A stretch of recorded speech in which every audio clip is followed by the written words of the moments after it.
Hello and welcome back to my channel. This video is going to be a little different, okay? As you guys know, I'm an esthetician. Most of my content is based on skincare, and I've done a lot of traveling, so it's been travel content as well. But I wanted to discuss some things that I've been going through in my life as well, because my channel is also supposed to be a lifestyle channel.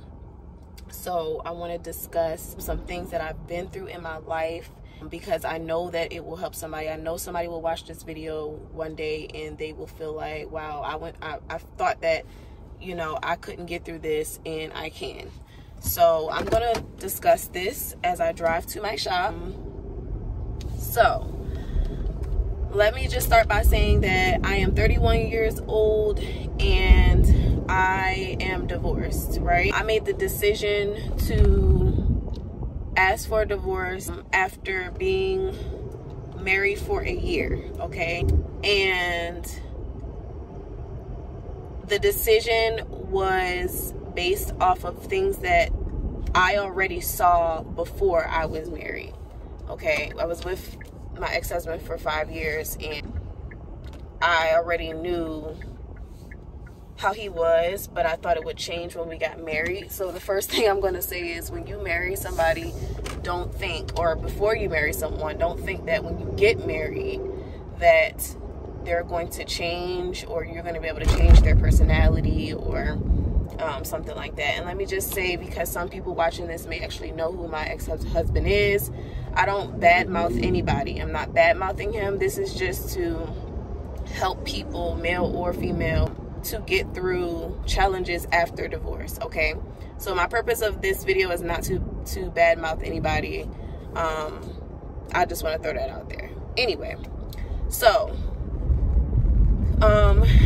after I got divorced, I was, you know, freshly running my beauty business.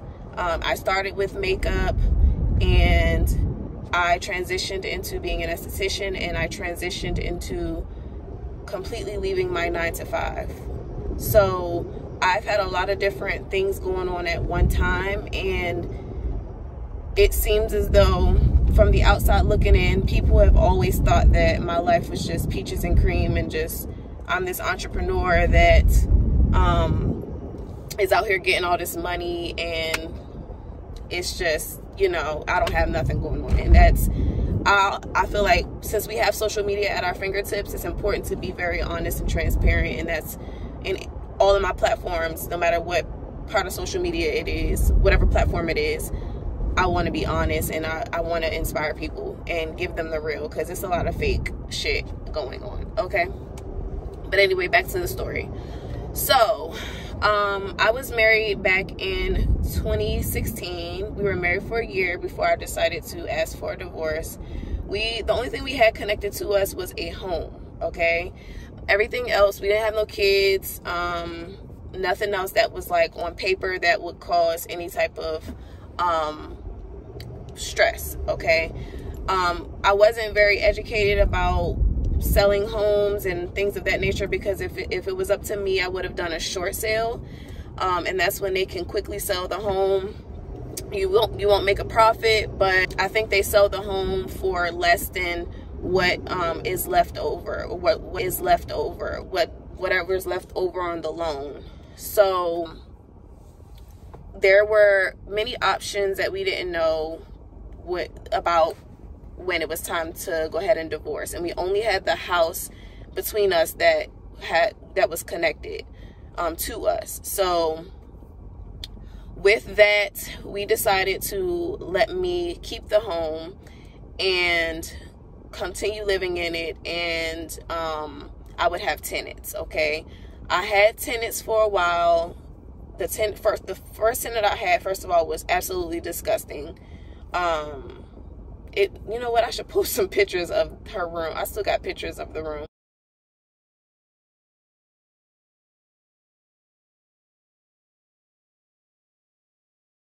That was like a freaking nightmare. And then I had two of my friends, they moved in after that, and everything was great.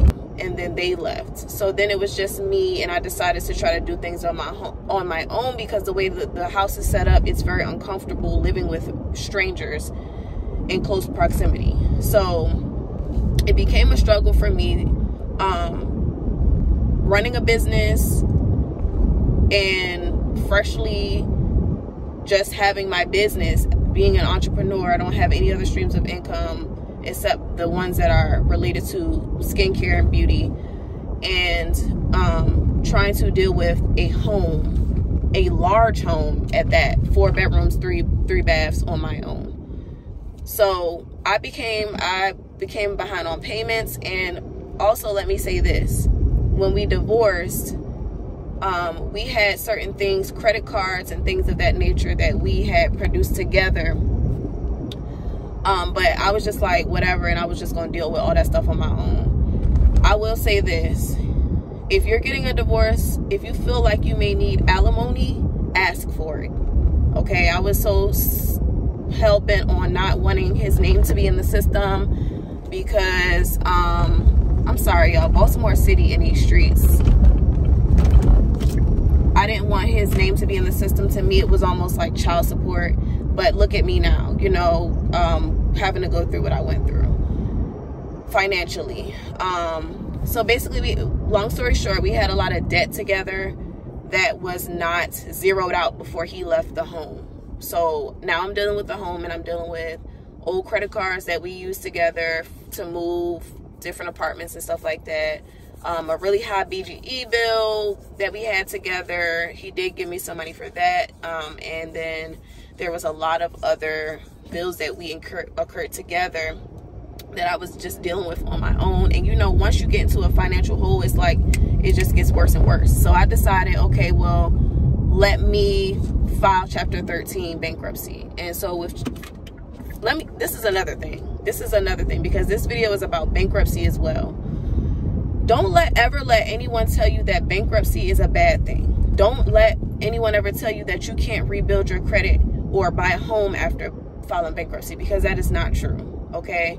There are people who do it all the time, back to back, and they constantly are winning out here. Okay? So it's just about knowing the game, living in America, period, and dealing with finances. You just need to understand the game and what companies you need to work with to help you rebuild your credit, things of that nature. Okay?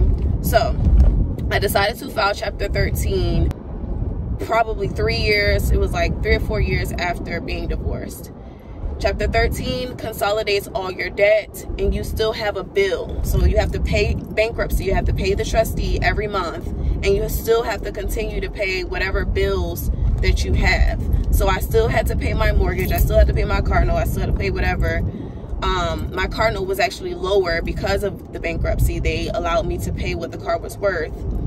And I did that for a year. And that freaking bankruptcy was $1,200 a month plus all the other stuff that I had to do. That was just too much. Here I am trying to hold on to this home, and from the beginning we could have did a short sale to get rid of the house. We had options, but for some reason we felt like we didn't have options. Like there was no equity in the home, so we couldn't sell it and make a profit. It wasn't even about that. We should have let the house go. Trying to assume the loan on my own was hard. That was the goal. That was what was written on paper, that I was going to assume the loan by myself, and I didn't get to do that. Okay, because my credit was not right, because we had old debt. Okay, so this is just a triple effect, right? So all the while, you know, I'm dealing with this Chapter 13. My business is growing. My business is growing. Things are great on that end. And then in 2020, I had to close my shop. That is when I was still in Chapter 13 bankruptcy. And then I started making soap, and that became another stream of income. I started teaching classes as well a year after that. So, you know, the business side of things are going well. And then also in 2020, I was afforded the ability to travel more because flights were cheaper. I needed a lot of time to get away from my situation. Like I was very stressed and very depressed a lot of the time. So you know, for me being a service provider, I always felt like I needed to recharge myself. I need to get away. So with these cheap flights, you know, I was going places a lot. And let me also say this, I would do a separate video about this. You don't have to spend a lot of money to travel. A lot of people are like, well, you're going through what you was going through, why were you traveling? Because there's ways to get around things. PayPal has pay in full for flights. Some of them you can use Affirm as well. There are several different avenues to make travel cheaper. Expedia, you can reserve and pay later. I did a lot of that and made the sacrifices to get away, okay? And then I won a trip to Dubai last year, so it's 2022. No, was that this year? That was this year. I'm tripping. I went this year. It happened so fast. Oh my goodness. That was this year. I've been doing a lot of traveling, so that has helped me mentally deal with all this stuff. But back to the bankruptcy. So after I realized I could not deal with chapter 13, I decided to file chapter 7. Okay, and I just filed chapter 7 this year. So I was in chapter 13 for a year, and then after I realized I couldn't do it for a year, I decided to file chapter 7. So what chapter 7 bankruptcy is, all the old debt that you have, all the missed payments, all that stuff, they wipe it completely out. But the catch is you have a chapter 7 bankruptcy on your credit file for at least 10 years. However, there's a lot of credit companies like Lexington Law and all these other companies that can wipe things off your credit for you. So that is what I'm in the process of doing now. I'm about to start with a credit company that's going to help me rebuild my credit. But I feel a lot better because I don't have all that old debt over my head. But we are in the process now of selling the home. So my ex-husband's name is still on the mortgage, is still on the home, okay? I would never recommend that to anybody. It's the most stressful thing ever.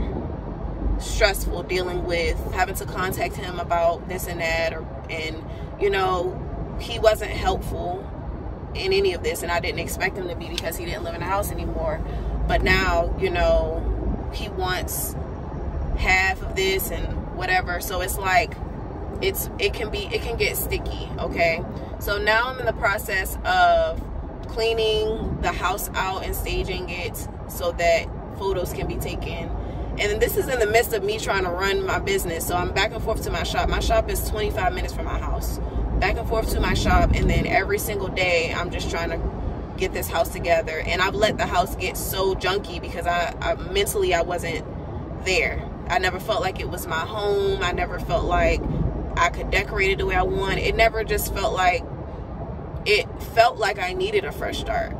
So now I'm about to get this fresh start, and I'm going through this journey, and I'm thinking about everything, and I just want to share it with people because I went through I'm still going through so much, but mentally I've broken down and cried so many times, and it's like I can help somebody.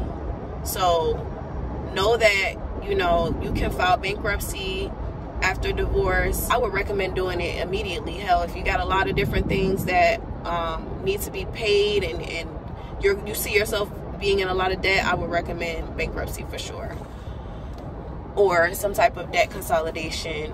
My situation, I had a lot of debt between us two, and before I was even married, my credit was superb. So yeah, so this is, you know, this is the introduction video. I am recording everything along the way, me cleaning out the house. I had all my soap making stuff, I had to get storage. So I'm just really like showing all of this to hopefully inspire somebody that is going through maybe a divorce or dealing with bankruptcy, and showing that it's okay. It's okay.